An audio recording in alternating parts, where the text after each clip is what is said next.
Would you like to comment on how the British government resists any attempts to prosecute British soldiers for crimes they committed during the Troubles, but they had no problem prosecuting you as an Irish Republican 25 years after an alleged incident?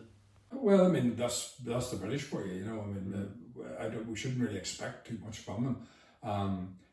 Yeah, I mean, I stood in an election in 2007 as an independent Irish Republican, on the basis that the Irish Republican shouldn't recognise the British state, either through its police force or its so-called infrastructure here in the north of Ireland, but they did. And I stood in opposition to that. And immediately at the count centre after the election, I was arrested, which is something that, you know, had it happened in Zimbabwe or somewhere, there would be international headlines and outcry, but it seemed to be okay as an Irish Republican, you know. And so I was dragged through Diplock courts, which still exist, despite the fact the Troubles have ended for almost 30 years now. And we ended up in prison, where a dirt strike was going on with human excrement all over the walls and all the rest of it.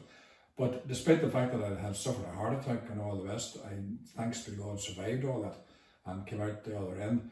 But I've been held under very serious restrictions since, so I can't run in elections. I'm a qualified teacher, I can't teach, you know, I perform that profession.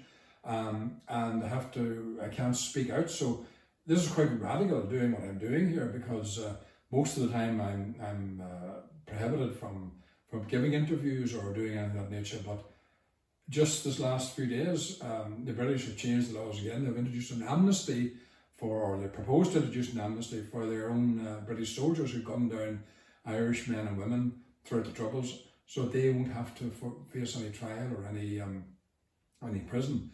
But they had no hesitation doing it to us, so there's a huge amount of hypocrisy there. And now they're calling it a war situation. But when we were fighting that war, it was called a criminal conspiracy. And we are not criminals. I mean, we shouldn't be put on trial or anything of that nature. We are fighting for the Irish nation. We are patriots, brave men and women who deserve much better than what they've gotten. In any other country in the world, patriots are rewarded with medals, with jobs, with pensions and all the rest of it. But here, all we get is prison sentences and restrictions. But nevertheless, we persevere because, you know, nobody's going to be put down. Generation after generation of us have endured and will continue to do so.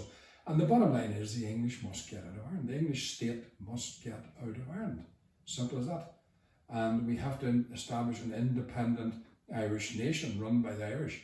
Not one that's run by the European Union, I might add. You know, we are entitled to be a nation unto ourselves and ruled by ourselves with our own government, sovereignty, and our own money, separate money supply, or our own coinage, if you like.